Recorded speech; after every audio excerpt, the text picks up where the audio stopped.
Because you know why? He's a Frankenstein's monster. Ugh, he's grotesque. He's so grotesque. This is part of the lore now, is that we have Frankenstein monsters fighting in the U.S. Army.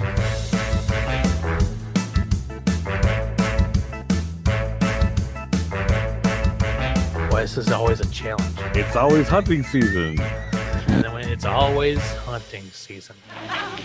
I got Mars. I got Mars. I got Mars. I got Mars. And Lily and Grandpa said this was a kid's toy. Wait till I break this news to the world.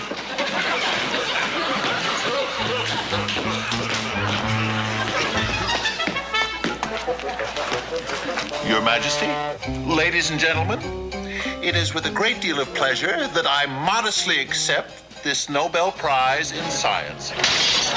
Hello, and welcome to another amazing episode of Munster Hunters, the only show that dares to shun millions, billions, trillions, quadrillions of hours of consistently new and amazing content pumped out of 100 different streaming services every hour of every day. We shun it all simply to watch a show that's simply growing on me, a 60-year-old sitcom about a dim-witted Frankenstein's monster and his grotesque family. My name is Derek, and I'm a Munster Hunter. And joining me, as he always does, sitting on one side of the Frankenstein-headed table, Keith. Hello. This is Keith. I, too, am a Munster Hunter. And then across the table, taking the headphones off of his nearest neck bolt, putting them on, thank you, Terry, is the Dr. Dre of Kansas, Terry. That's right. Am I picking up signals from is this from, where is this coming from? Is this from Mars? Is that right? Hello? I am at the basement of Mars. You're in the basement. Yes. Yeah. Last week I was in the basement of the Alamo. This week I'm in the basement of Mars. Makes sense. You're a basement fan. I get it. Mm-hmm. I am a basement. Isn't there a band called Basement too? I'm sure there is. It's got to be. Pavement. Yeah. That's what I was thinking. Pavement, basement. It's all the same thing. Yeah. I couldn't even name a pavement song or a basement song. Either way. Gentlemen, how we doing? What about a crawl space? You got a crawl space? Oh, yeah, I know all sorts of crawl space songs. Crawl space shanties. Yeah. Ooh, crawl space shanties. Nice. How are you guys doing today? Oh, I'm doing great. You know, I got this weird pizza today. It was a cheeseburger pizza, and it had mustard and pickles on it. That sounds amazing. It was such a weird taste, but yeah, I kind of loved it. I love pickles on pizza. Derek, up your way, there's that Zafiro's Pizza. Yep. And I do believe they have like a bacon cheeseburger pizza. Yep. They sure do. And it's pretty darn good. Mm-hmm. Yeah. There isn't a whole lot of good pizza in the Milwaukee area. There's a few spots, but nothing convenient. In my little town, the best pizza is Domino's. Mm-hmm. Well, and I like Domino's enough. Yeah. So, Domino's I mean, of all the cheapo pizzas, there could be far worse. Mm-hmm. That's for sure. Like Pizza Hut. Not a sponsor of the show. Anti-sponsor. So I'm having a good week. As we record, the time that we record this, it's a short 3-day work week for me that just wrapped up. And next week I only have a 2-day work week, and I think I have like a 3-day work week the following week after that, and then a 4-day work week. It's like a little stretch of not having to work full weeks is very nice. For all those people keeping score at home for Keith's work schedule. Mm-hmm. Yeah, and none of those are half days where I come in, take off the morning, come in the afternoon. Which Nothing is like most that. Pointless reason for a half day ever, unless you have something you have to do in the morning. What about you, Derek? What have you Pickles been on up to? pizza, very tasty. Deep fried pickles, also very tasty. Oh yeah. Oh yeah, very. My one son loves them. In fact, when we're driving up north, my mother asked what my kids wanted for their birthdays because they're coming up, and youngest child said pickles. Oh, okay. Yeah, no, fried pickles, any kind of pickles. Good memory too, by the way. Yeah. He wants a big jar of like those really like those ones that you kind of like hold in your hand and eat. Oh, like at the movie theater? Yeah. Mm-hmm. Those like, yeah, but good ones. I never understood that giant jar of pickles at the movie theater.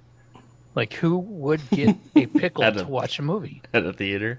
They Yeah. had those at my swimming pool back in the day when I was like in high school. I would order those all the time. They're so good.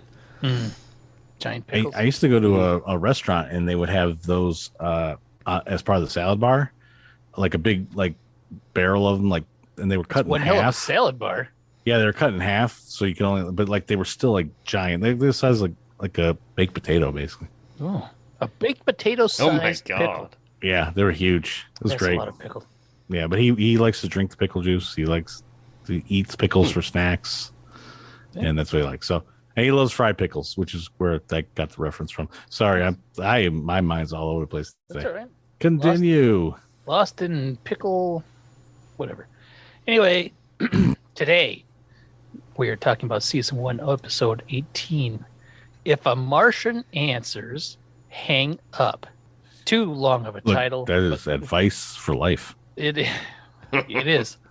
But before we get into that madness, we have other madness to take care of. So I've lit a candle. I pulled it off the shelf. We're walking down the hallway. Watch out for the cobwebs and the low-hanging fruit. I guess there's baskets of fruit hanging in this hallway. Just don't hit your head. Well, it's a long hallway. You got to get a Yeah, snack as the way down. It's like those banana baskets that are there, so they can ripen, right? They have the gas station and stuff. So watch out for those. Watch out for the low-hanging fruit. Watch out for mice. To the wrought iron gate. Open up. Walk in. Set the candle down. Boy, this is getting lengthy every time. Shoot hallway away all gets the longer every single spiders. time. I don't know. Oh, watch out for the ghost. I'm just going to make it real long now. Ghost. Oh god. Yep, there's a ghost in here now. Oh, it's that guy. Yeah, he lost his yeah, head or whatever. He likes to watch. He likes to use, oh, God, eavesdrop. Yeah. I forgot about him. He's been here the whole DTF. time. Hand down the front of his pants, waiting for us to get here. This is his favorite part of the show. Yep. Because I say this, I pull down the Munster Hunter Almanac, open it up, present it to Keith as I'm like an altar boy to Keith's Munster priest. And for the Munster Hunter Almanac factoid fact tidbit sheet shit psalm of the week. All right. And today we are opening up to spot 714. Spot 714. Yeah. So every now and then we, especially when we're in SCUMA, we kind of go into IMDb and we look through and we check out filmographies and any little notes, any extra things that maybe Terry hasn't found by looking. When you up say for we, you mean you. Well, no, like when Terry's things that he doesn't find on the obituary pages of people that he's looking up. Yeah. And one of the things that I noticed on there was they have trademarks for everybody. I think like one of the people that we talked about once before was big shoulders or something. Somebody else was I think big breasts or something like that was their things. So I figured let's look into what are the trademarks that our lead actors have in the Munsters. Okay. And we're looking at Spot. He's not even an actor. It's just part of. It's just the psalm. All right. Okay. All right. Yeah. So Fred Gwynn, he has 4 trademarks. Okay. Deep commanding voice with a slight southern twang. Okay. Sure. Characters who often spend too much of their time frowning. All right. Towering height. Yep.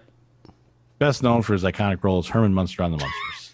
Oh yeah. That's his trademark? That's his trademark. Yep, I don't that's know. a trademark. Of yeah. all of them, that's the most trademarkable. Nobody else can claim that. Mhm, yeah. For now. Yeah. Yvonne DiCarlo, she has 5 trademarks. Is the 5th one best known as her role as Lily Munster? Did I just steal your thunder? Well, her portrayals of affectionate, devoted housewives in the 10 Commandments and the Munsters. Long, dark chestnut hair. Okay. Blue-gray eyes which sparkle in her Technicolor films. Sure. Wow. Okay. Deep, sultry voice. Mm-hmm. Okay. And in the early part of her career, she often portrayed exotic roles. Saloon singers, desert princesses, pirate women, etc. Okay. I don't know how that's a trademark. That's just telling you something about her early career. I don't know. Al Lewis.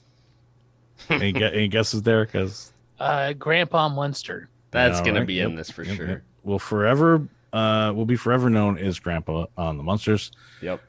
Squinty-eyed grin with a quick, furious nod. Quick, furious, Furious? nod. I've Mhm. noticed that. Yes. Prominent Furious. large nose. Noticed Okay. High-pitched, raspy voice with New York accent. that. Okay. Sure. Smoke cheap cigars. Looks like Heard a about penguin. No, I made it the last one. that. Dang. Oh, well, I'd that's be able to pretty add that in accurate. there. You need to log into IMDb and add that. Yeah, I think so. Eddie only has Butch Patrick. He only has one thing. He played Eddie in the Munsters. Yep, mostly known for his role as Eddie Munster in the Munsters. You know what we can And, also say, too? Hmm. Because as the day of this recording, we just found out that Butch Patrick is playing the Tin Can Man in the Munsters movie. Wait, he's Really? playing a character named Tin Can Man? He's playing the goddamn robot. Oh my god. Are you serious? Rob Zombie shared a picture of the robot and said Butch Patrick is playing it. Sweet. That's cool. Glad they got him in And there. it is 100% a bean can oil drum robot. Succotash. Okay, look, I've been on the fence about this movie. I no longer am. I know. That's And fantastic. there, I was like, huh, is this going to be good now? But that's what Butch Patrick will be known as. Eddie Munster and the Tin Can Man. But it's also like, I don't know. That's the only like way that he would get him, that he could put him in the movies if he covered him up. The Yeah. Tin Can Man outfit. There's no way to know it's Eddie Munster Yeah. or Butch Patrick. Pardon me. Finally, Pat Priest. She has 3. I think you know one of them.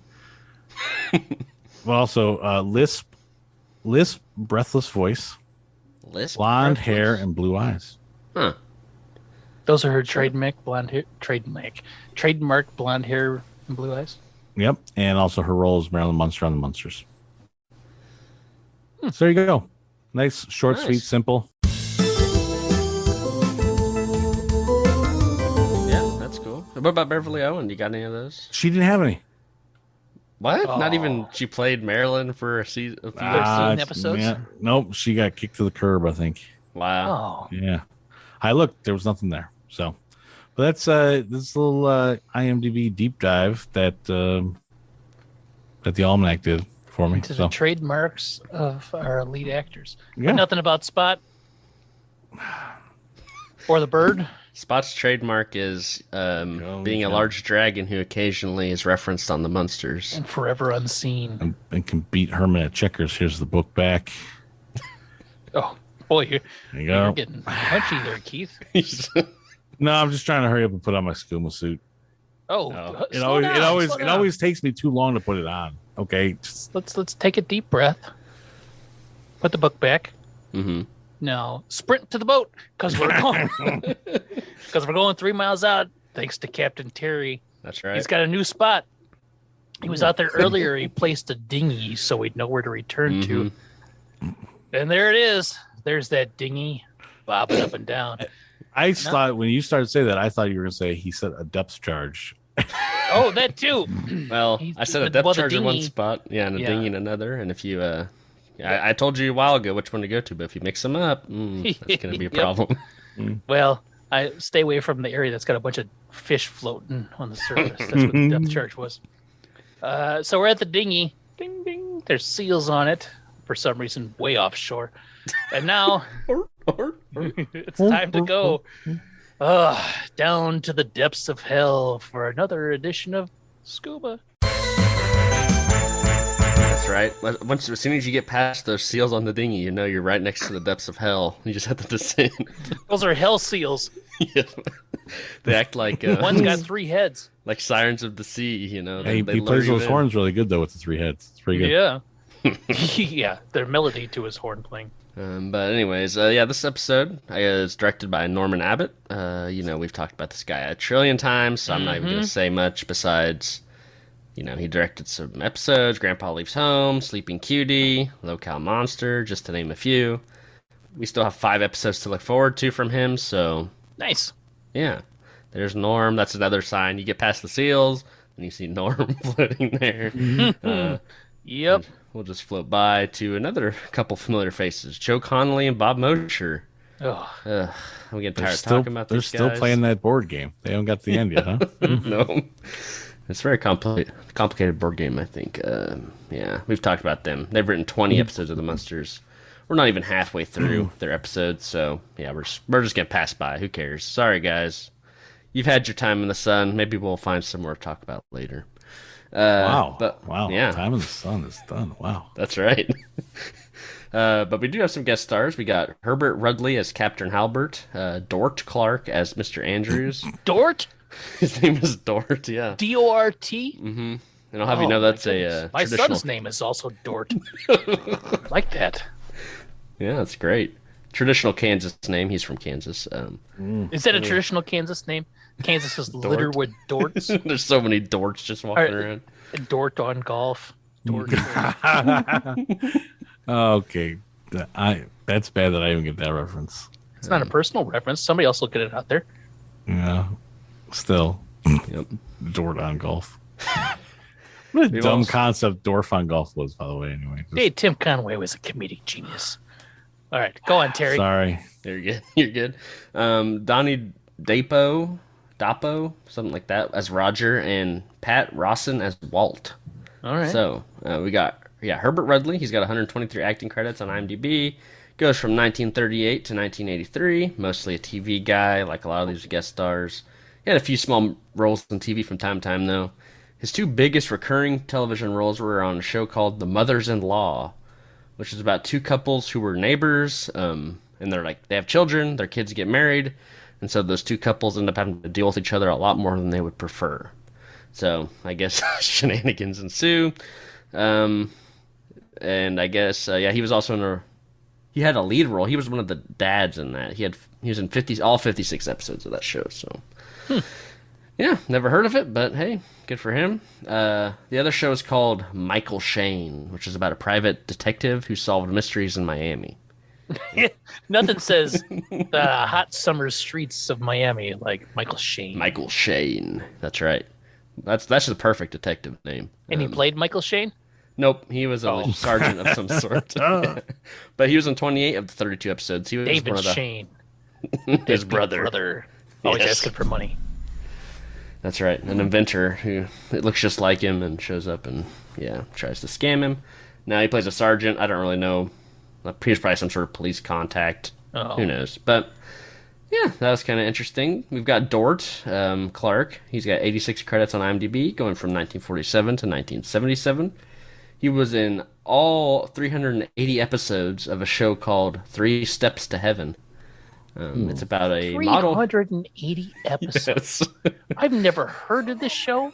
Well, I know what we're doing next. No, but that is like if 30 episode seasons, because of the people were crazy back then. It's like 13 years. Yes. Holy cow! Of what's it called? It's called 3 Steps to Heaven. Wow. All right. It's about a model who moves to New York City and has to deal with like rival models and admirers and all that stuff. What? Yeah.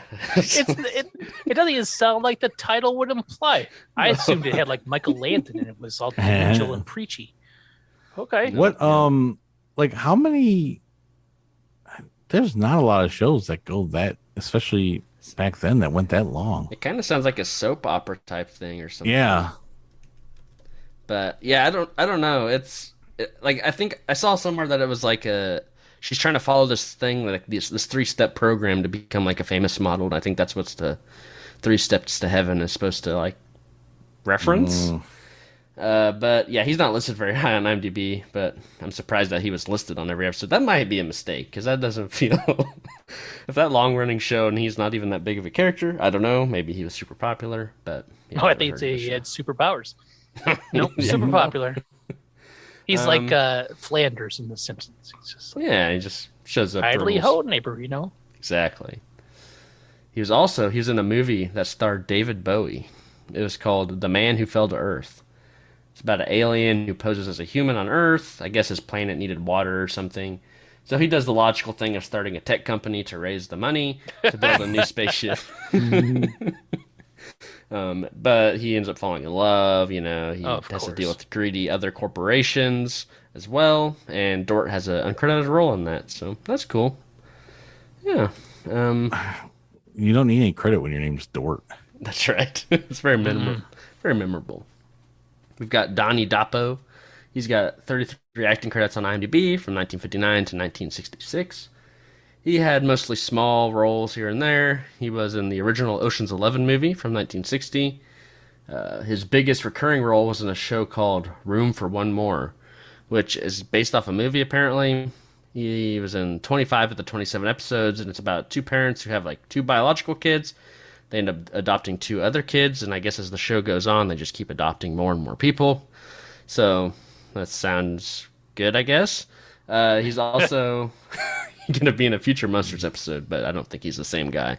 Future to us or future as in like 2024? Yeah, to us, yes. Oh, okay. He plays like kid number 1 or something like that in that episode. Oh, So. it's one of the kids. Gotcha. Yep, this is one of the kids, and then our next guy, Pat Rawson, he's the other kid. He's got 21 credits on IMDb from 1959 to 1966, mostly one-off TV appearances, though he was in a couple episodes of the Red Skeleton Hour. And his biggest recurring role was actually a pretty long-running role for 99 episodes in The Young Marrieds, which I think I mentioned last week briefly. It's a 382 episode drama about newly married couples and their struggles. Jesus. Yeah. These shows that were on for like 15 years, I've never heard of. Well, there wasn't quadrillion hours of streaming content to go up against. Yeah, That's right. but, you think that? So, Keith, you and I, we grew up in the age when there was not a million channels, not a ton of streaming services. I didn't have cable till I was an adult, so all my television was on reruns on UHF channels. And you would think that something that was on for 15 years would have a demand 20 years later, but it didn't. I never heard of these things. You know what else is baffling? It only went on for 2 years. What? Hold So on, that wait a makes me minute. think that it's not a television show. It's some sort of radio play or Oh, you know, that could be. Well, no, it could be a soap opera because then it would be Or on like soap every opera, single yeah. day. Could Yeah, be Monday every through day. Friday. Yeah, that's Yeah. true. I bet it's that because that sounds like it's very like dramatic sounding from the IMDb description. yeah. What was it called again? The Young Marrieds. Marrieds. Yeah. Yeah, that sounds like a soap opera. You're right. Good call, Keith. Yep. So I that's know probably my what soap that other operas. show was either, or also was probably a soap opera. What was it called again? 3 Steps to Heaven. 3 Steps to Heaven. That I bet you that's definitely a That sounds like a soap soap opera opera. title. Yeah. yeah. And then you don't have to like be a very big character and you can be in every episode. Yeah. Yeah, that's you true. just pop in every now and then. Yeah. And you're only on for like 5 seconds. Especially if you're a kid. I mean, you're gonna have Yep. like one storyline where you get stuck in a well and Yeah. the dog comes to get you out. I mean, You're somebody's son, right? So and that's it. You might be in the background, like playing with a toy or something. Yeah.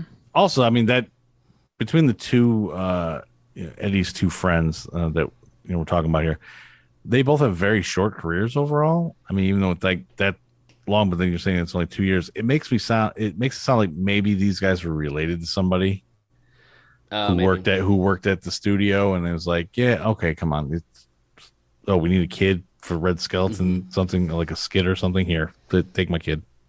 Yeah, that could be. Because Yeah, they don't go very far after this. I think they're mostly child actors, is what it looked like to me. But Pat Rawson, he was in a movie. This movie sounds amazing. Okay, so let's see here. It's called Johnny Cool. What do you guys know about Johnny Cool? I know Joe Cool and Snoopy. yeah, and Joe Camel. But Johnny Cool, Johnny I know Johnny Cool. Quest, Yeah. Johnny Bravo, Johnny Come Lately. Johnny Come Lately, Well, Johnny Appleseed. Johnny Appleseed. Yeah. well, if you don't know anything about Johnny Dangerously, right? Is that a guy? Oh, Johnny the Homicidal Maniac. That's a very good comic if you haven't read it. I have not. Well, if you have questions about Johnny Cool, you should watch the trailer because it's a voiceover asking that question to like several people. Oh, what do you okay. know about Johnny Cool? One guy says he only judges a guy by the way he gambles, and this cat gamble's real cool, and only for the highest stakes, like your life. Anyone who meets cool has got to be a loser. He's a murder machine. No matter what number he rolls, it comes up kill. Oh, Yeah. no matter what you Alright. roll, it comes with kill. I love it. Yeah, and then a woman gets asked what she knows about Johnny Cool, and she's like, I know he's a killer, but I can't help but love him. He could just as easily just kill me as kiss me. Blah blah blah. Oh, that's Johnny Cool. All right. And then another guy comes on screen, and it's the producer for the movie. And he tells us Johnny Cool is one of the most exciting characters he's ever come across. He's a brutal killer and all this other stuff. Blah blah blah. Johnny Cool. And he's Johnny Cool. Yeah. Wow. And then Johnny Cool himself comes on screen. What? Yeah, and he says he takes his work seriously. He never gets excited. He's calm, careful, and that's why they call him Johnny Cool. Well, I'm sold. Yeah, I'm going back in time to 1953, and I'm checking this out. He sounds awesome. Yeah. So, Yeah, I'm down. I want I to see. guarantee I want to see it. Yeah. I mean, that's just so cool. I mean, yeah, what gets cooler than Johnny Cool? When he rolls None. the dice, it always lands on kill. I mean, come on. That's what happens when I roll dice. Oh yeah, least- is this that's what is this like a Dungeons and Dragons like? Yeah, he rolls show? a natural 20, just slaughters the casino. Yeah, Mm-hmm. yeah. I think he's like a ex-mob guy who like gets hired to go kill other mob people or something. I don't know, but I don't Johnny need to Cool. know. He's cool, man. Yeah, that's all I care about. So.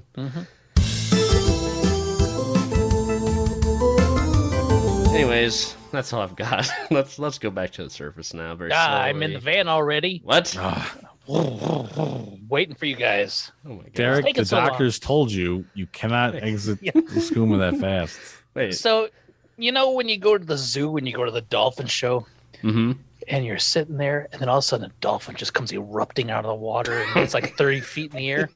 That's me. Once I sense the SCUMA's done, Terry is like, well, that's all. I'm just like, I just like a bullet through the water, and I leap into the air, and I flip and squeak, and then I land in the van, get my fish, and wait for you guys. Oh yeah, and you pull up your ham radio, and I turn my head and I see that there's one sitting next to me, and your voice is coming up. I'm already at the top, Ham guys. radio time. Yeah. Holy shit. I hope you all are ready for this, because we have I am. Season 1, Episode 18, If a Martian Answers, Hang Up. Originally aired January 20th, 1965. It gets a 7.6 at IMDb. And here's what the TV Guide would say about it. While listening to his ham radio, Herman mistakes some playing children for beings from outer space. Yeah, I mean, that says it all right there. that does, yeah. Whew. And that's a gold So- premise, I gotta say. Yeah. And so you read that, you're like, I know what's going to happen. Let's see how it unfolds. There's no mystery involved Yes. whatsoever. The only mystery to me, the only mystery to me in reading that is how stupid is Herman going to be in? I know. And I'm going to tell you what. I'll wait till the end. I'll wait till the end Okay. for this statement. This one, cold open. We are at the FCC district office. And they're talking. Some schnook applied for a ham radio license. I'm using that one. And it was approved. W6 XLR4. And then there's lots of ADR in this scene, right? One guy's talking, and the other guy's like very crystal clear, he's clearly a good citizen with a ham radio, right? And that's one of the statements. I hope this person realizes the responsibility of being able to talk with people all around the world. Who is it? Guess what, everybody? It's Herman Munster. Oh my god. I actually really love this opening scene. I don't know why. Like, there's something about it. It's like, I know what's going to happen, Mm-hmm. but they have to do this. Like, well, somebody got a ham radio. Herman Munster. It is funny. It's kind of. I feel like it's a fun way to introduce the concept rather than what it usually does. Is like the characters are like barging into the house. I mean, like, you'll never guess what I did, Lily. This way, it's like kind of like leads you on. You're like, you're waiting for him to reveal what he's gonna say and all this stuff. Yeah. That's a good point. We don't see the tedium of Herman purchasing the ham radio, which is what it feels like it would do another. And then he would come back and tell the story of how he bought it. Yes. He just has a ham radio. Right? Yep. I'm cool That's with the way that. to start it. Yeah. Yeah. Now, I've never had a ham radio. No, me neither.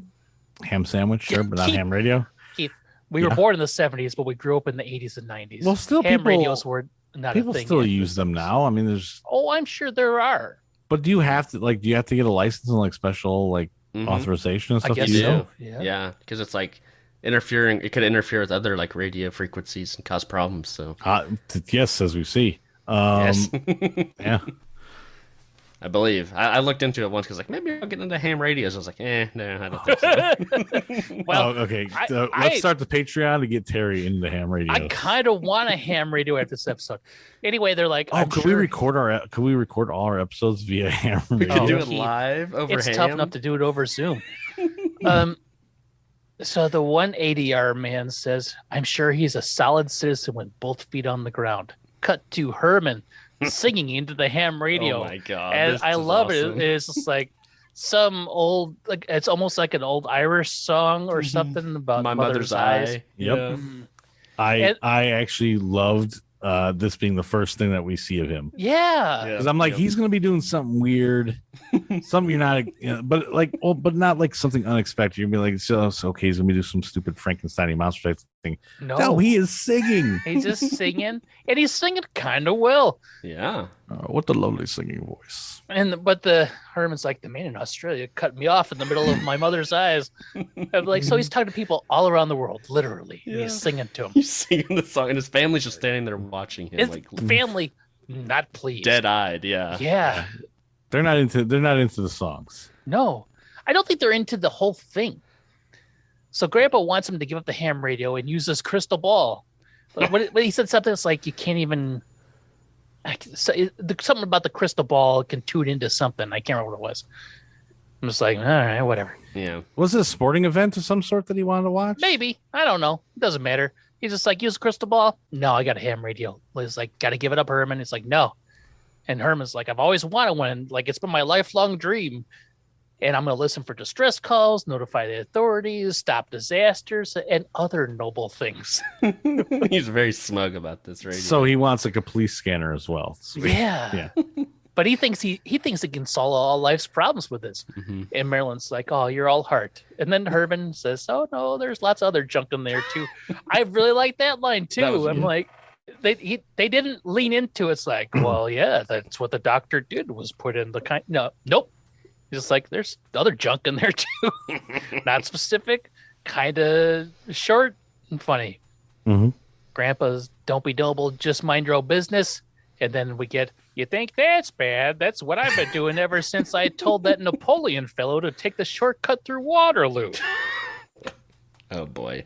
Herman dials into someone calling into somebody said, it's Milan, Italy. And it's like, oh, it's Milan. Herman's very excited. And that dude's just calling to criticize his singing. Yeah, It's he's like, You were the one singing? That was me. And he gives him a raspberry yeah. over the ham radio. The ham raspberry. That was awesome. Grandpa loves it. Herman Yep. doesn't think it was very neighborly. Nope. Banger. All right, I did have a comment on the intro. Oh. Something I didn't pick up before. Oh. So during the Beverly Owens era, they like the last thing we would see is Herman like kiss Lily on the cheek and walk away, and that it ends at that point. Yep. So in this one now, when he's the first one out, he kisses her, he leaves, and he's got this goofy little look on his face.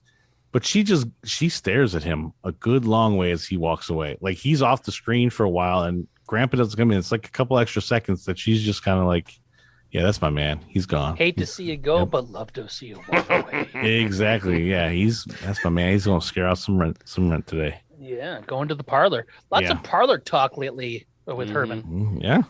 Man, I hope we actually go to the parlor one day. Oh, I can't We wait. have to. Yeah. Yeah. Yeah. I hope it's like a bunch of weird people there. Oh, I hope so. I hope they're all like, yeah, and that's where he like fits in really well. That'd Like- be great. Like the Hunchback of Notre Dame. Like just like The just Phantom of the weirdos. Opera. And he's the most normal of them all. That I would love that. Oh, Yeah. that would make sense because I think they brought up that he like has his work friends he plays Yeah. poker with, right? Plays Like, poker with him, yeah. Oh man, yeah. I think it's like the other Universal monsters we haven't seen yet. You know, like And they all work The- at the funeral parlor. the Invisible That would be Man's there, the amazing. Mummy's there. Like, yeah, that'd be great. That's I just happened to. That's something that I noticed this time was that like there's a good couple seconds before Grandpa comes out, and it's just Lily just kind of staring at him like, oh man, there he goes. Yeah. For the record, I still prefer the original intro. Yeah. Well, yeah, I'm not saying anything against the original. I'm just saying I did notice something new. I prefer season 2's intro, to be honest, but we're not there yet. So we come back. Herman still trying to call people. Come in. Blah, blah, blah. Now we get Eddie sitting on a park bench with his friends, and his friends got new walkie-talkies. And he's like, I need to go home to watch my grandpa blow up stuff or whatever, right? Yeah. And the kids with the walkie-talkies, they're going to pretend that they're spacemen. Eddie's like, this is kid stuff. I'm out of here. And then he leaves. And then I love this because the other kids, they don't really like Eddie, but they like to hang out with him because he can open cans with his ears. Yeah. Which... That's not what I expected them to say. Yeah. I get it that they're pointy, but they're ears. Like, I almost picture him gripping a can opener with his ears than opening can that way. The other thing I noticed was, like, when he's like, I'm going to go home, watch my grandpa blow stuff up. I think the one kid says, oh, Eddie, like, your home life isn't as cool as you make it sound. Yeah, there's no way it's as neat as you keep saying. Yeah. And I like this imagery of Eddie in his weird uniform with all these normal-looking kids, like, and he's just. I just like how the kids don't even want to deal with him, but they tolerate him because he does weird shit. Yeah, and they also don't care that he's like, nobody cares that Eddie's weird as long as he's not doing a weird laugh at you. He's just like a normal kid to them. Yeah. I think Eddie has been one of the better written characters of the last 6-7 episodes. Oh yeah, and he doesn't get a I whole was lot. going to say the last 60 years. Yeah. Oh yeah, but one of the greatest characters of all time on television. Goes Heisenberg. Eddie's second to Heisenberg. Yep. And it's a very close second. It's a rivalry. Razor thin margin. Mm-hmm. Bryan Cranston, he's like biting at the bit every time Eddie Munster's like trending on Twitter. Yep. Oh, he's so pissed that he's playing the Tin Can Man. Yeah. They were both also because he beat him out. And, Butch Patrick's coming for his crown. So Eddie is sitting with his friends. He leaves. They're like, well, he can open cans with his ears, so we'll keep him around. The other kid is like, I'll be a spaceship. And the other one's like, I'll be a control tower on Mars. Herman is dialing in his ham radio, trying to find anyone. And then he picks up the kids playing spaceship, and he thinks he's talking to Mars. Cut to the kids. Oh, man. They think it's some other kid trying to get in on their game. Kids are like, oh, we got to go. But they tell Herman, we'll be back at the same time tomorrow. And then Herman, and we heard it at the beginning, I've got Mars, I've got Mars. Which I really enjoyed his unbridled excitement for that. That was, pure joy. Like, I have not seen him this excited, I don't think, in the show. It somewhat balances out his unbridled stupidity. Mm-hmm. And usually he's kind of cranky, but it's nice to see him like just really jazzed about something. Yeah. Oh, this is like the greatest hobby that he's ever had, and suddenly, like, exactly what he's been wanting to do. Like, he just explained to everyone how he's going to answer stress calls and all this stuff, and he's got like the thing. Mm-hmm. Yeah. He thinks he's found Martians. So that would make him like the greatest ham radioer of all time, right? Yes. Mm-hmm. Yeah. And he thinks he's going to win the Nobel Prize, so he practices that speech to Your Majesty. Who hands out Nobel Prizes? The Queen of England, I guess. Yeah. I don't know. But he breaks the mirror, of course. Of course. Not instantly, though. He gets a good conversation in first. Yeah. He leans in a bit, I think, right at the end, and then it boom. So he must have to get a certain distance away from mirrors before they break. Yeah. Yep. Now I like this next scene because Herman's in his pajamas, but he's too excited to go to bed. He's just pacing around, and Lily's like, "Come to bed, get some sleep." And Herman's like, "No, I can't. The biggest scientific discovery of modern time." But he hasn't told her what it is. Yeah. Which blows my mind. It's a secret, I guess. Yeah, he tells I'm Grandpa, sitting on the biggest scientific discovery of modern time. And I love her response back of, I don't care what you're sitting on. Get off it and come to get in bed. Yeah. Like, by the way, Herman, she's telling you to come to bed, buddy. She's well, like, she just wants to sleep. She already said that. listen, I want to go to bed. Ah. You're keeping me up. Mhm. And he's just just walking around. He's super giddy. Stomping around, Yeah. Next day, we get Grandpa coming downstairs to the lab, and Herman is sleeping with his headphones on at the ham radio. Alarm clock in hand. Alarm clock in hand, yes. And Grandpa wants to know what is going on. And then there's this crazy, intense close-up of both faces, Herman and Grandpa. And holy cow, so much nostril paint. Did you guys notice this? Like, not just normal nostrils, like they made their nostrils bigger with this black paint. But they zoomed in so close. And I was very impressed at Herman's makeup because it's very clean. Mm-hmm. I noticed the lips a lot with Herman. Like, his lip makeup is... If you look at it for too long, it starts to get a little unseemly. I don't know. I don't like it. Same thing with the nostril makeup. No. It's best just to ignore it. Get the wide picture. Don't focus in on anything. Both Grandpa and Herman, big nostrils. Herman says, so Herman couldn't sleep last night. Grandpa comes downstairs to find Herman asleep at the ham radio. Yep. So Herman says, what if I told you that in 2 minutes, Herman Munster, would be in communication with Mars? That means he's been there till 4 p.m. What did he do with his day? Herman, you're wasting your life. Yeah, he's obsessed. He is obsessed with this ham radio. Very obsessed. I mean, I'm assuming he did some other stuff with the day, and then he's sleeping. But then he went. No, then he brought the alarm clock. It's like sometimes I take a nap before we record, and I set an alarm, make sure I get up. So you're calling yourself Herman Munster now? No, I'm just saying I understand. I'm saying I understand. This is what Keith does. He gets on the recording for podcasts. He does a ton of recording, and he takes a nap. Wakes up. Mm-hmm. Makes sense. Yep.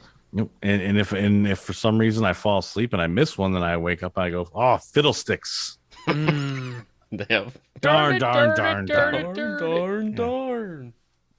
Anyway, Herman says, what if I told you this? Grandpa says, I'd say if you keep talking like that, they'll take you away to the funny farm. Then the alarm goes off and Herman goes bonkers. Now we see the kids. They're into it because they're dressed up like spacemen. Yeah, and they have a toy spaceship. That thing looks awesome. Toy spaceship. He's like, good thing your dad bought this genuine synthetic spaceship. What? Yeah, they're looking to play like Spaceman one day, and then the next day they come out, they have full cosplay. Yeah, and a mini spaceship that it looks like at least one of them could probably sit in. Yeah, it's pretty big. Pretty cool. Mm-hmm. Mm-hmm. Yeah, it's very cool. Yeah, I would say very expensive at the time. It's probably $20. Oh God, yeah, $5,000 in today's money. Yeah, so they reach out. So the kids, they got the walkie-talkies. They reach out to Herman, and Herman stoked. Yep. So the kids are like, "Oh, we just landed. We've reached your stratosphere or something like that." So Grandpa's like, "Don't get so excited. It's just people from Mars." And then he does the whole super sitcom, "People from Mars. Then that means what?" And then he faints. I'll be honest, I liked it. Grandpa doesn't usually break, and he did, and passed out completely. So I actually like that. I like the idea of all the crazy things that Grandpa can do, but people from Mars, it's like, the idea of that has blown his mind. He's been alive for hundreds of years, seen crazy things, writing a book about it, apparently. So all this stuff, and then Martians, that's the one thing he can't believe. He's a damn vampire. So Grandpa faints, and Herman's like, whoa, goes to get Grandpa, and the kids think he left. And then maybe his parents made him go to bed or go take a bath. And then we'll try after dinner. And then the kids are like, you really think that's a kid? It's gotta be. He sounds so stupid. Yeah. I would like that. Yeah. Kids are dunking on Herman. Yeah. It's hard to like he's got a pretty low voice, right, Herman? I don't know who they think they're playing with, but I don't know. But the kids leave in their costumes and they drag their spaceship back. Herman gets Grandpa up, and Herman's like, "You heard it. We gotta tell the Air Force." Grandpa's like, "Whoa, pump the brakes. They'll think we're a couple of nuts. We need concrete evidence. But all we have is a voice. Don't worry, Herman. I'll find that spaceship with my direction finder." Oh boy, what a name! That is the worst name for an invention. Yeah, a team of writers couldn't come up with something better than direction finder. That's like not even first pass. That's like this is let's leave that blank for now. Not even filled in. I'll put direction finder in parentheses and write to do better name next to it. It's like And they just never got around. Actually, I think that's even more. Like, I think they left it blank and nobody filled it in, and Grandpa was just like, my direction finder. Yeah, So that could very gotta well go be. with it. Yep. Yeah, insert device name here. So Grandpa leads Herman over to a giant chest. He opens up and starts looking through it and starts pulling out stuff. A rabbit's foot carried by General Custer. Mother's Day card from Lizzie Borden. Okay. Compass of the Titanic. All right. Here it is. Yeah. It's a divining rod.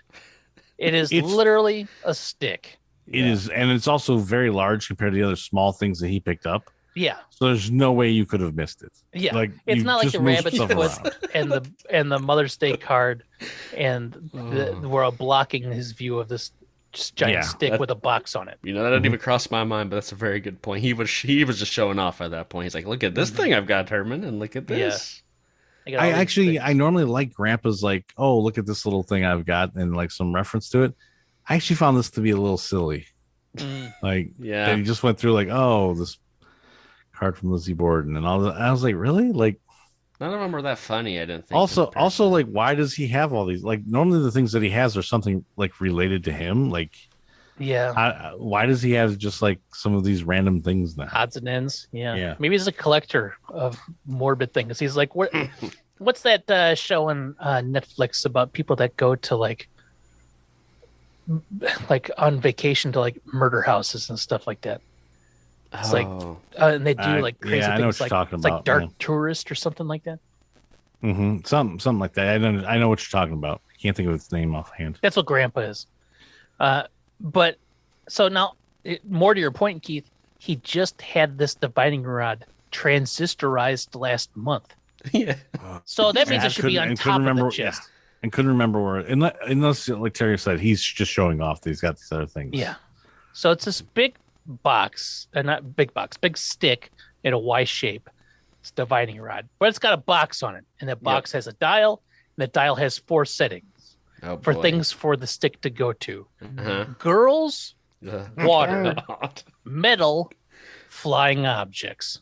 Those are the 4 things that divining rod can find. So these are the 4 things that Grandpa is looking for most in life? I guess. Flying objects being number 4 on the list. Yeah. Coming in number 1 with a bullet, girls. Concerning. Second, water. Well, he's had 130 some wives, so it's worked many true. time. That is true.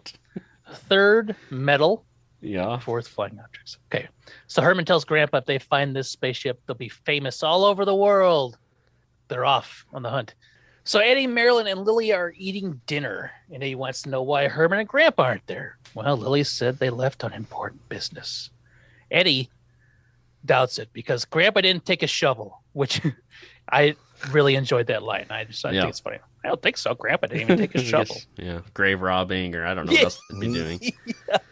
But Grandpa, important business. Finding Eddie a new dad, things like that. He's got a divining rod that looks for girls. Takes the shovel out, so he's grave robbing or corpse sticking up. Oh, that could be where he's getting all these weird trinkets. Yeah. Oh, now that's a thing.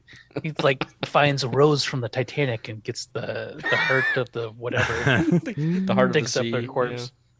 But she would have been alive at the time, wouldn't she? Yeah. Also, we just went very dark because I was thinking girls, like he was just like, it's a divine rod. He was just going out and find some ladies. Keith, you think he's digging up corpses? No, that's what you guys just said.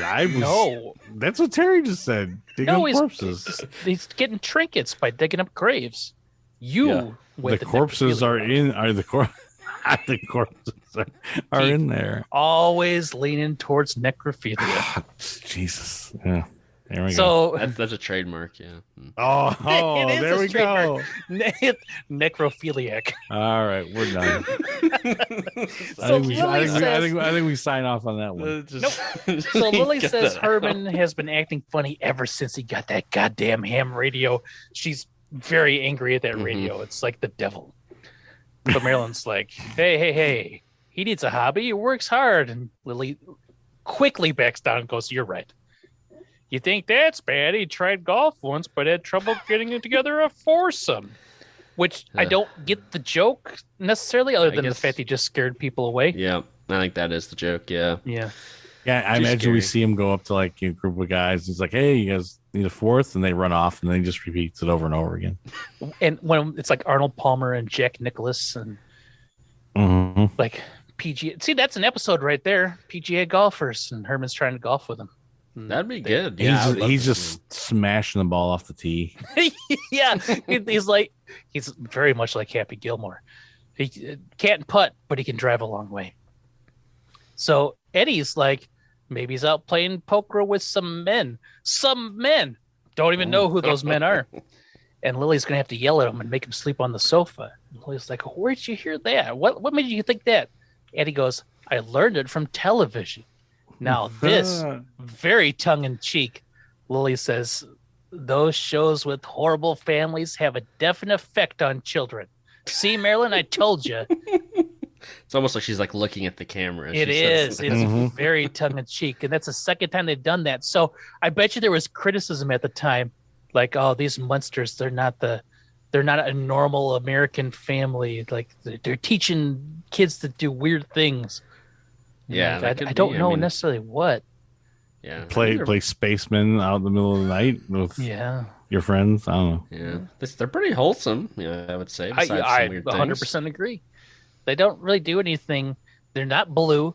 They don't do anything even like, unlike the Addams Family, where they're like horny all the time. Yeah, Mhm. Not the Munsters, right? They're just clean cut weirdos. that's true. Yeah, Adam's family, like, they contemplate, like, was it worth saving the world over? You know? Yes. Like, Yeah. Yeah. Was it worth it? Yeah. Now, one other quick thing: is this the second time that Eddie's referenced Herman out playing poker someplace? Yes. All right. There was another episode. I can't remember. it was early on. I think it's one of Yeah. the first episodes. Like maybe like episode 3 or 4. Yeah. I hope we get an actual episode with him playing cards against somebody. Yeah. The weirdos from the parlor. Now, Herman and Grandpa, they're out and about walking around with the divining rod, which would be alarming if you saw it happen. Yes. Herman's getting frustrated. It's been over an hour and they haven't seen anything. Grandpa says, "Patience, we'll find it." And just like it was written in a script, it immediately starts. Oh, Herman goes, "You think that's bad? The only thing it's led us to was a shortwave diathermy machine." And the lady looked really upset with us peering through the window. Yeah. I What believe- is that? I had to Google a diathermy machine. It's like some intense radio heat, like joint pain reliever. Mm. So it almost sounds like you get it at like Pier 1 or Sky Mall, Mhm. and maybe it does something. And back then it was probably radioactive as all hell. Yes. Yes. So It's like one of those red. You can get the like little thing you can get now for like inflammation. It's the Yeah. red light type thing. yeah, it's not like the copper bracelets. Mhm. It's like a machine that just like gives you penetrating heat. I'm sure Shaq uses one. Oh, we have one in my house, so Oh, I'm sure Keith uses one. Oh. have yet to use it. No. Oh, No. I'm sure Keith is waiting to use one. Next episode, you'll have to update us. You'll use it. Yeah, Let us get on know. that diathermy. Let us know what happens. I grew an extra arm. Grandpa tells Herman to stop worrying. She'll be off the chandelier in the morning. I'm like, okay. And then, just like it was written, the stick starts going crazy. Grandpa said he found something because it's making some crazy noise, and it leads them right to a manhole. I'm like, oh man, they love this manhole, and because it's the same Alright. goddamn manhole that they've shown every other time. Just like, oh, we'll get there. So Herman is stoked. He is like, we're finding the spaceman. He rips off the manhole cover, and he goes, "Hello, Martians, are you down there?" Which was kind of funny. Now here I'm thinking we have several options that can happen. Yes. Yes. The Salite Man's back. Mhm. I was hoping it was him. So bad. Something yells at him. A bunch of bats fly out. Who knows? Anything. It's a big blast of water comes out. I did not see that coming. Nope. Nope. And it's like somebody took a bucket and just threw it straight up into the air at Herman. It gets him in the face, and it's almost like inverted waterboarding because you see him kind of choke a little bit. Probably got up his nose, in his eyes. He's like, he blames Grandpa immediately because the damn box was set for water. So there's only 4 settings on there, and one of them is flying objects, and he had it set to water. Classic mistake, yeah. I really wish it would have been the guy down there. I really thought that'd been more fun. Or like maybe some sort of like swamp monster, sewer monster. Yeah. And then like, the creature from the Black Lagoon or something. Yeah. And they're like, oh, you're no alien, and they just like leave him or something. Yeah. But Grandpa says, well, it could have been worse. Could have got a face full of scrap iron. Because if he had it set to metal, right? I guess a bunch of metal would have come flying out. I would have appreciated at the end, you just like the guy go, it's all right. It's all right. Yeah. Just for continuity would be nice. Yeah, I agree. So now the kids are out again. They're out in the dark with their ship. They drug the ship back out there for inspiration.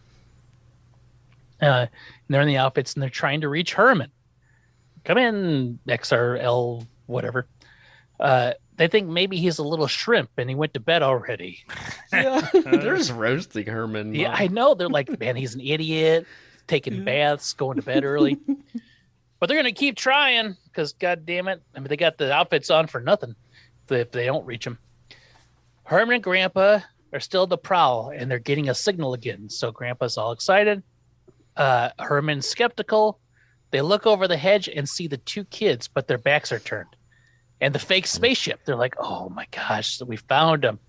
And Herman, we're going to make history. We're Galileo, Columbus, and David Susskind all rolled into one. Keith? Oh, shit. I forgot. You didn't look up David Susskind? I intentionally didn't look it up because I figured you did. And I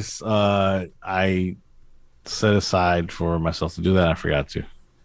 Oh, well, apparently he's an American film producer. Yeah. Yeah. Whatever. But I got to laugh. That's all I know. Mm-hmm. And Grandpa's like, boy, they sure are little. And then Herman's like, just like the comic strips. Okay. Yeah. Like, are they talking about like what's that guy's name? The Martian from Looney Tunes or something? Like, I guess probably any comic strips, strips, like Frank and Ernest or something like that. Gotcha. Family Circle. Kathy, Doonesbury, Haggard. Was that Haggard the Horrible? Haggard the Horrible. Oh, yeah. Or Hagar the Horrible. Yeah. Hagrid's from Beetle Bailey. Beetle Bailey. Yeah, I'm sure that. And what was the one? Dagwood in Blondie. Oh, where he eats the sandwiches all the time. Yeah, and sleeps on the couch and eats sandwiches, and his hair sticks out all crazy. None of these really strike me as aliens showing up a lot, but yeah, I was not around. Garfield does. Well, I guess just like any good thing back then, they ran out of ideas and went straight to aliens. Yeah, you're probably right. Yeah, I'm sure. Crazy twins, aliens, all that kind of stuff. Herman's like, well, let's go greet them. So they step out from behind the hedge. Grandpa goes, hello there. And Herman goes, ahoy, Martians. The kids turn and instantly scream and run off. Yes, as they should. Oh, God, I loved it. I did find this a little weird, though, because every other time we see kids that are around Herman, they don't run. But they're also with Eddie. So there's like that, this is my dad. And like the weird dad comes in. Oh, yeah, I guess so. Yeah. Okay. So this is just kids seeing Herman and Grandpa. And at night. At night, yes. So they run away, and maybe they just aren't used to Earth people. Imagine being scared of us. And Grandpa's like, maybe their standards of beauty just aren't as high as ours. Or what does that have? What does that have to do with anything? I don't know. Because I would think that their standards of beauty would be much higher if they think they're beautiful, but they scared people off. So that means their standards are too high. Yeah, I think that was a little word mix up there, but yeah. Well, Herman's getting scared, though, because the Martians may come back and disintegrate them.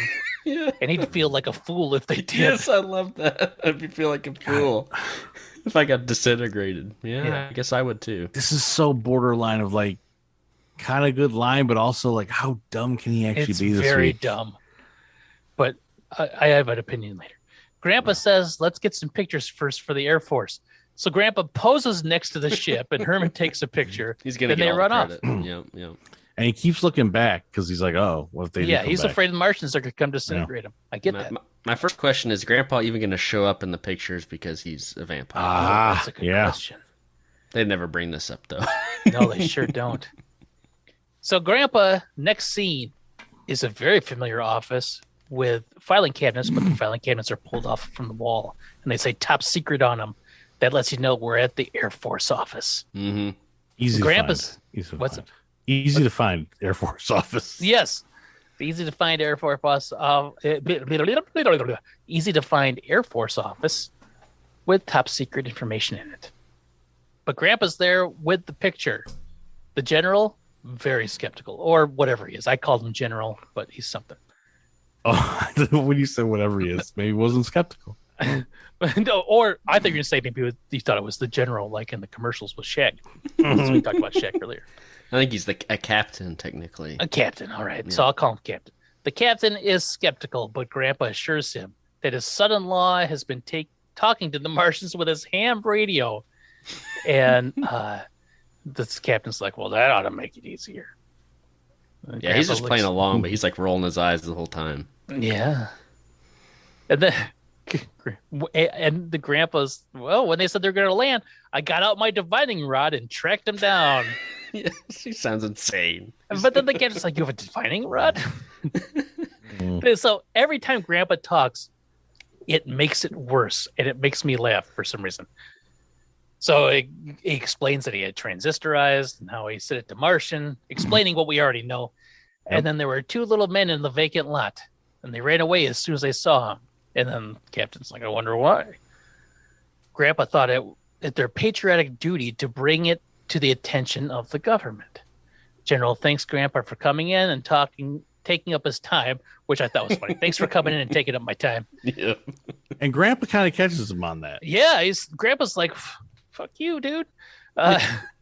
Grandpa's kind of pissed, and he's getting, it's like, oh, I've been getting the how do you do and the see you later, or the thanks for coming. Is that how it goes? And the dude's like, no, listen, we'll process the photo. And Grandpa says, well, it's very important to me. I'll wait outside. Like, you think that photo's got to be sent to a lab or something? Yeah, it's going to take a while. Process it right there in front of him. I mean, shit, back then you had to wait like 2 weeks to get film processed, right? Yeah. Just like going to the whatchamacallit, the drugstore. But the captain's like, excellent. He's very excited that Grandpa's going to be just lurking around the office. Cut back, Lily is cooking something. And Marilyn comes in and says, the parlor called looking for Herman. Well, he's like, well, he didn't go to work. He's just playing with that stinking ham radio again. God damn it. So Herman's ducking out on work to ham radio. Now it might be a little bit more than a hobby. Man, he's addicted. Yeah. So for some reason, this next line got a big laugh. And it's from Marilyn. Like a big laugh. They're doing inventory, and Herman is the only one that knows where everything is at. Yeah, I don't get that necessarily. Like, I guess he's good at his job? Yeah, exactly. Like, yeah, that's troublesome if he's the only one that knows where everything's at. I don't think it's funny. Well, also, last episode, they were interviewing for Box Boys.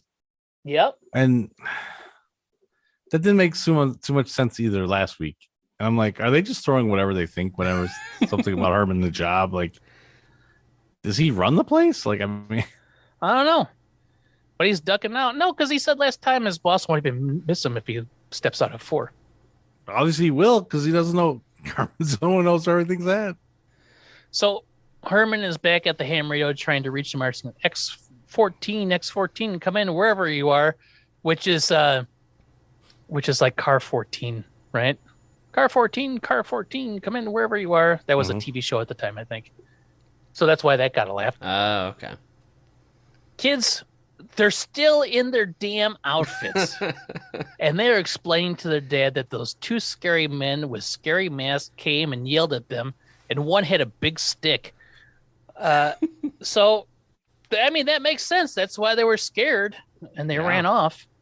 The 2 big guys yelling at him with a stick.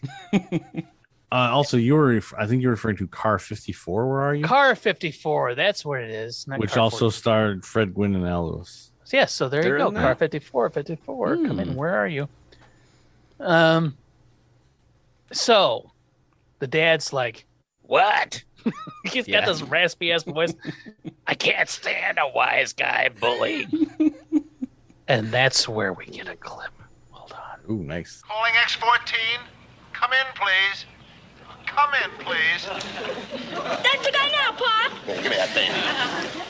Hello. This is X14. Oh, I'm so very glad I got you. It was very rude of you to run away last night. Look, who is this? Why, I'm W6XR, L4. One of the Earth people. You sound very, big. Are you the head Martian? Yeah, I'm the head Martian. You know what I'm going to do, Buster? If I ever run into you, I'm going to break your arm off and shove it down your throat. Well, you just can't do that, Mr. Martian.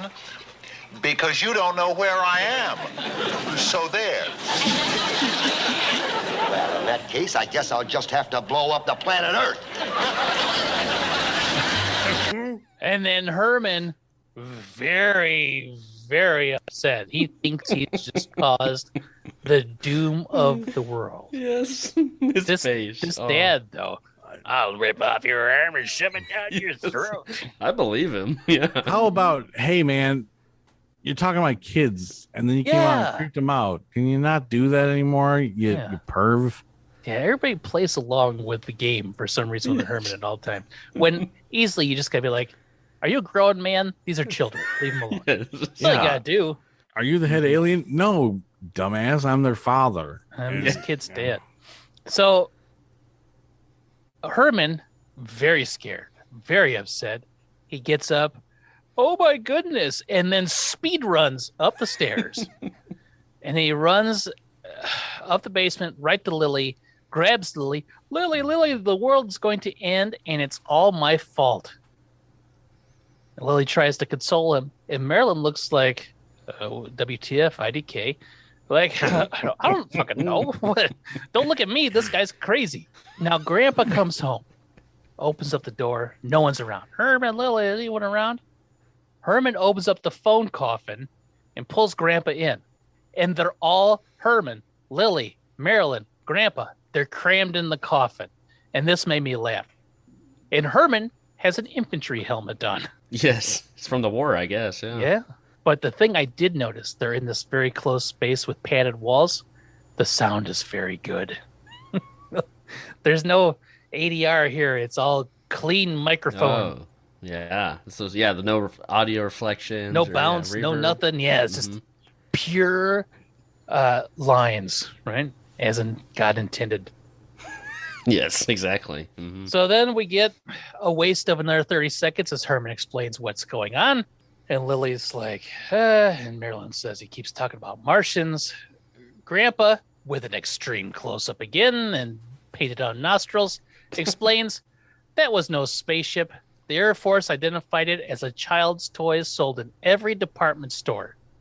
And the Martians were just kids playing spacemen. Herman is so sad about this. Yeah, he couldn't believe it. So Grandpa struggles to give him the envelope to open it up to find the evidence.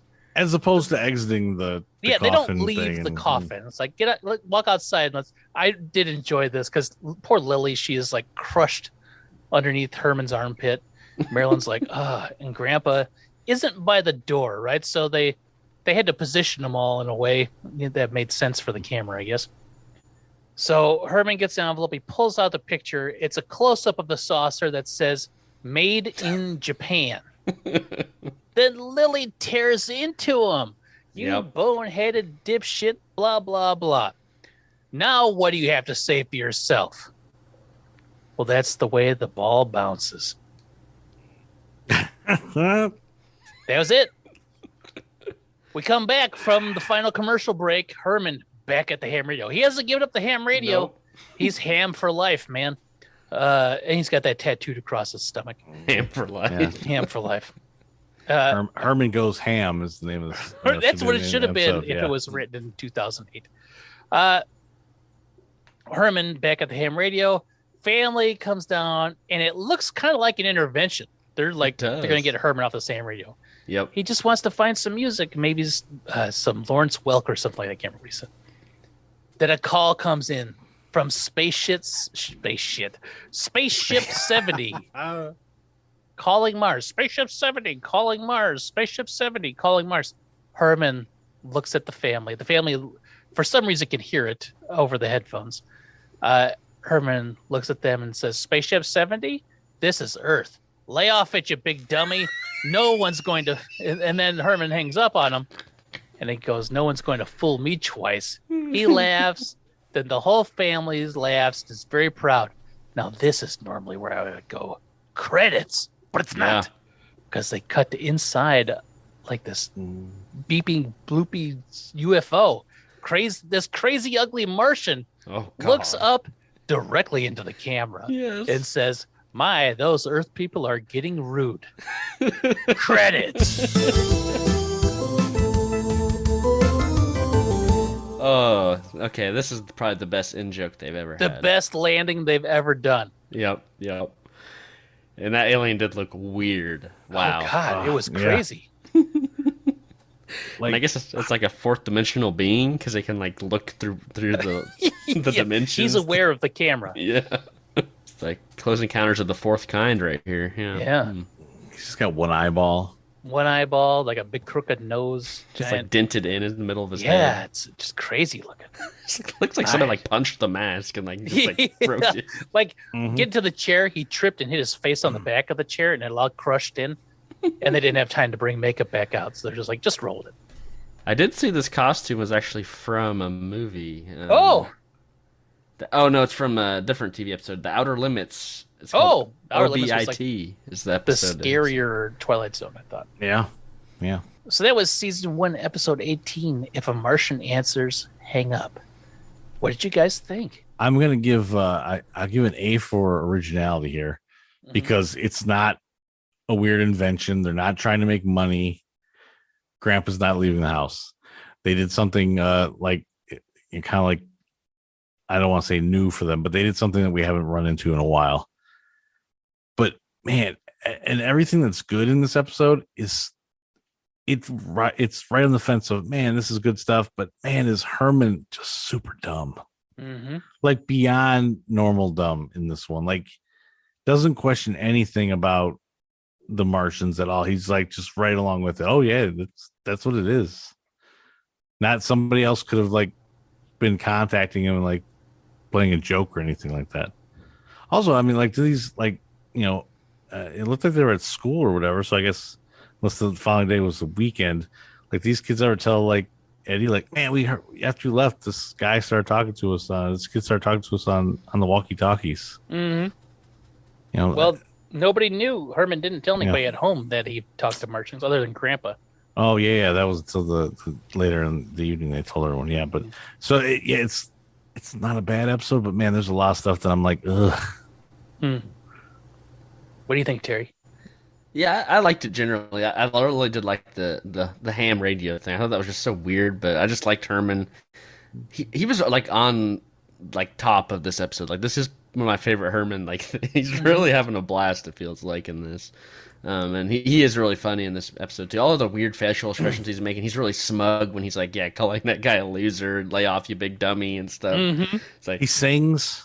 Yeah, he sings. That was iconic. Yeah, and like when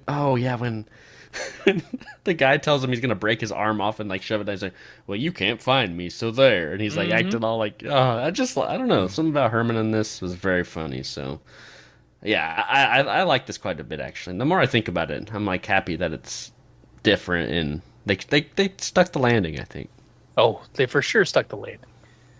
So this one is 7.6 on IMDb, and I think that's low. Oh, whoa! I think it should be like a 7.7 or a 7.8. Not quite an 8. But this episode, they still. So one of my biggest complaints about the Munsters so far is they spend a lot of time re-explaining what we just saw. Yeah. And this episode has less of that, so I like that. Mm-hmm. It has a fun opening with the whole FCC and the ham radio, and like, okay, premise. No, there's no such thing as a B plot in this show. Everything is just all A plot, A to B sort of stuff. But Herman's dumb reminds me of Homer Simpson dumb when the Simpsons were in their prime, right? And that those like first like 3 like season 3 to season 8 sort of thing. Herman's not, he's nice, he's pleasant, he's affable, but he's just gullible. And I like the gullible stuff because he has weird reactions to stuff. The thing I didn't really like was Grandpa and the divining rod, and here's another invention. That's true. Yeah. There could have been when you have somebody when you have a character that gullible and dumb, right? You need to have somebody that isn't dumb to try to reel him in, but still and that's, I guess, that Lily, but Lily comes across almost as just mean and condescending. Mm-hmm. But I really enjoyed Herman this one. That I got Mars, and then just like, oh yeah, well you can't get me, then I'll blow up the earth. You know, like that whole those sequences to me are awesome. Yes. Some of the stuff in between I could do without though. The problem with the divining rod thing is he's on a ham radio. Mm-hmm. And he's been talking to people in like Italy and Australia and a whole bunch of other places all day. So why do they think they can just go walk out and find him? Like, I don't know. The alien said we've entered your atmosphere. That's all they tell them. They're on Earth. They don't tell them where. And well, let's just go walk around for an hour. I'm sure we can find something. Yeah, and that's the thing. It's like Herman could go. Well, and the kids know that it's somebody local, right? Because they're on walkie-talkies. Herman has no idea. So he could have easily said, well, where have you landed? And they could have said Mockingbird Heights, and that would have blown Herman's mind. Mm-hmm. I live in Mockingbird Heights. And that's what should have made Grandpa faint, if Grandpa's going to faint or something like that. And then Herman could have been like, well, I'm going to go find him. And then we get the divining rod. I think there's a way to make Grandpa the not gullible to Herman's gullible. Because there's so many episodes to see Herman as the reasonable one, the skeptic, the voice of reason. And then we get this episode where Herman is loony and just out there. Yeah, and Grandpa between that and Grandpa fainting, like obviously aliens are the thing that really set the Munsters off, because it's the thing that if everyone else in the world is normal compared to them, yes, aliens are the one thing that's not normal. Yeah, that's and that true. really throws Herman for a loop. It makes Grandpa pass out. That's a good call, Keith. So the Munsters think they're normal. They think everyone else is weird. But the thing that really blows their mind is the extraterrestrial weird. Mm-hmm. Yeah. That's and that turns out to be true. Abnormal. Yeah, that's like the pinnacle of something from totally different. Yeah. Can't even imagine. It could be any shape of being. You know, we see so many types of aliens. It could be an ET-esque thing. It could be, I don't know, some sort of shape-shifting creep that like takes over your body. Yeah, you never know.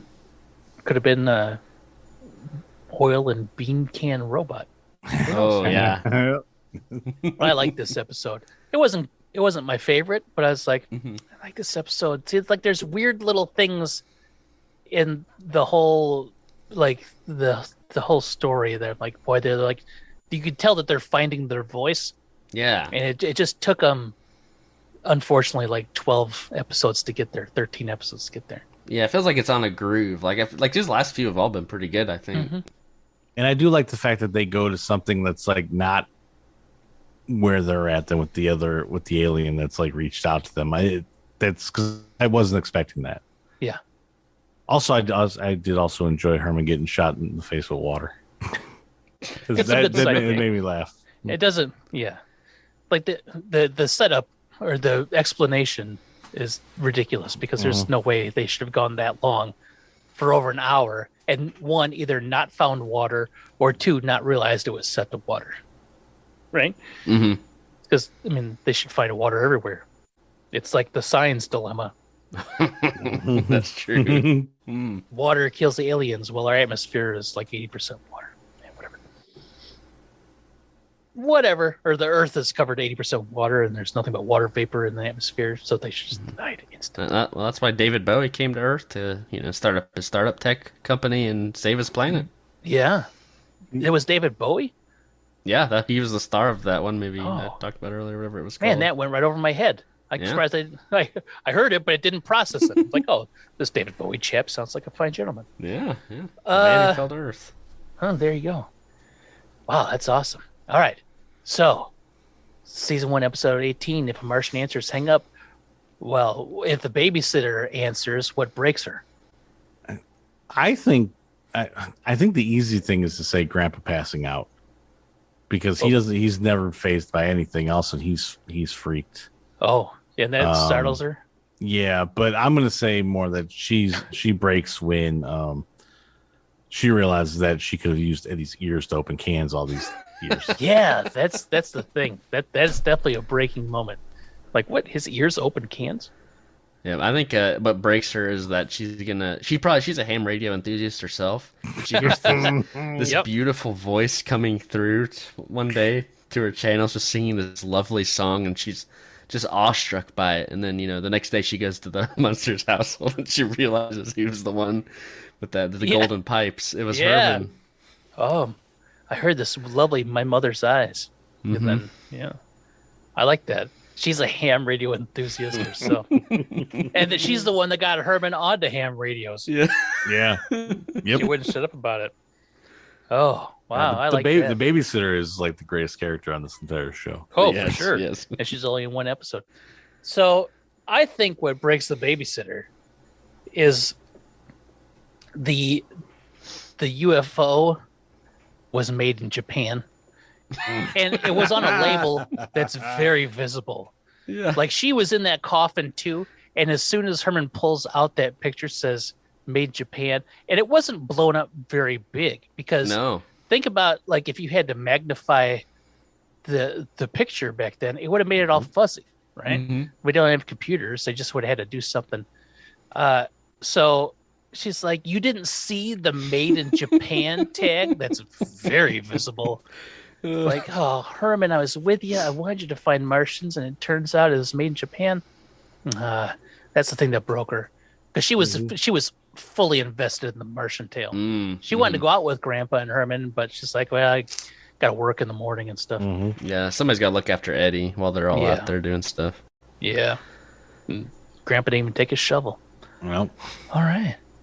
Well, man, that's another episode of this show. I've been pleasantly surprised with the last handful of weeks of whatchamacallit. Me too. Whatever the hell we're doing. I feel like ever since we watched that mini Munsters, things have been very good. Yeah, maybe it was the perfect palate cleanser. I don't know. Yeah, either my expectations have shifted or maybe the quality just got better. I don't know. I don't know. I don't know. You're right. bit Terry. of column A, bit of column B. Yeah, maybe a bit of both. All right. Well, Keith, Yeah. what kind of stuff you got for the peoples? Oh boy, I got lots of stuff. Folks, head on over to That Was Great, Wasn't It? We are right in the middle of Bigfoot and the Muscle Machines. Yank Justice and the crew, they're cross country trying to stop an elderly billionaire, finding the fountain of youth, and I am loving every minute of it. An elderly billionaire trying to find the fountain of youth. If you would have said this was Law and Order and it was ripped from the headlines, I'd be like, makes sense. Yeah. I am legit loving this cartoon, and Wow. in the 80s action insanity of it. Also, the Pop-Up Film Cast Summer Tour, a few dates left on that tour, so go through and check that out also. A few more dates left on the Pop-Up Filmcast Summer Tour. Coming to a city near you. Oh, Trying to. Yeah. rough. All right. Terry Bowberry, what do you got going on? Banana Fana. That's right. Well, you can listen to my other podcast, Run the Reel. It's strictly through ham radio. We do it live. It comes out every Tuesday morning. Live every Tuesday morning via ham radio. That's right. What's your call letters? Well, it's RTR, RELL. 5. 5, yeah, there's a 5 at the end. So that's why Keith always thinks it's Run the Reels. Yeah. But it's actually Run the Real 5. Yeah, Keith's he's a loyal ham radio listener. Yeah, but yeah, we do a episode every Tuesday. Be like category kind of things. So right now we're doing probably Kurosawa movies still. Nice. So check it out. Yeah, I think we're probably going to be on Ran, which is one of his mid movies. I think it came out in like the 80s. So it's based off a Shakespeare thing, King Lear. So I was pleasantly surprised by it. It was pretty cool. Sounds very interesting. Yeah, I like that. All right. And what about you, Derek? You got anything? Oh, let me think real hard. I got nothing. Boop, boop, boop, boop. I got this, and that's all I need. I've got this, and that's all I need. That's beautiful. Yeah. Until next time, what do we always say? It's always... You want to know about Johnny Cool? Well, I usually judge a guy by the way he gambles. I can tell you that this cat gambles real cool and only for the highest stakes, like your life. Anybody who meets Cool has got to be a loser. He's a murder machine. No matter what number he rolls, comes up killed. Johnny Cool. Headline hot, the terror behind Cosa Nostra, the Brotherhood of Crime. What do you know about Johnny Cool? Oh, I know a great deal about Johnny Cool. Maybe more than anyone. I know he's a killer. I've seen him kill. But I don't know who turned him into a murder machine and why he kills. Murder machine. Yet I love him. Even though I know very well that it's just as easy for him to kill me as it is to kiss me. Johnny, I need you. I need you right now. Damn. What do you know about Johnny Cool? I know a great deal about Johnny Cool. I know that he's one of the most exciting fiction characters I've ever come across. That's why I decided to make Johnny Cool my first picture as producer. Johnny Cool is a murder machine. So weird. Created to kill with great skill. Look at the microphone. I think most of you will find Johnny Cool extremely exciting entertainment. I think all of you may be a bit shaken by this bold behind-the-scenes view of the cold power of the international crime syndicate. Johnny Cool, the international murder machine they couldn't turn off. A suitcase with a bomb in a pool. Oh, they really blew up a pool. What do you know about Johnny Cool? You think explosion we could be dead? About Johnny Cool? Oh, no. Funny. You see, I am Johnny Cool. And I know what they say about me. A lot of it is true. As you see, I take my work seriously. I never get excited. I'm calm, careful. That's why they call me Johnny Cool. Henry Silva, Elizabeth Montgomery. Guest stars Jim Backus, Joey Bishop, Mort Saul, Telly Savalas, and Sammy Davis Jr. as Educated.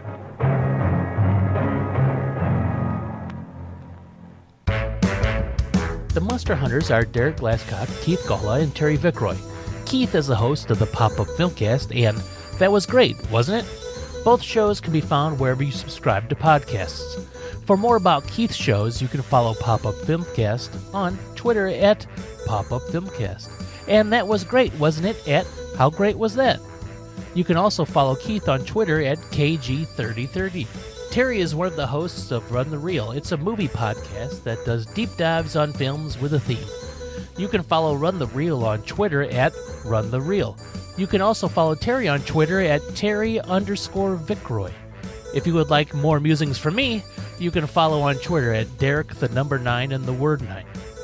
Follow Munster Hunters on Twitter at Munster Hunters and subscribe on your podcatcher of choice for more Munster Hunter fun. Munster Hunters is mixed and edited by me, Derek. All original music is composed and mixed by Terry Vickroy, and executive producers are me and Keith Gawla. The Munster Hunters is a Crispy Dodo production.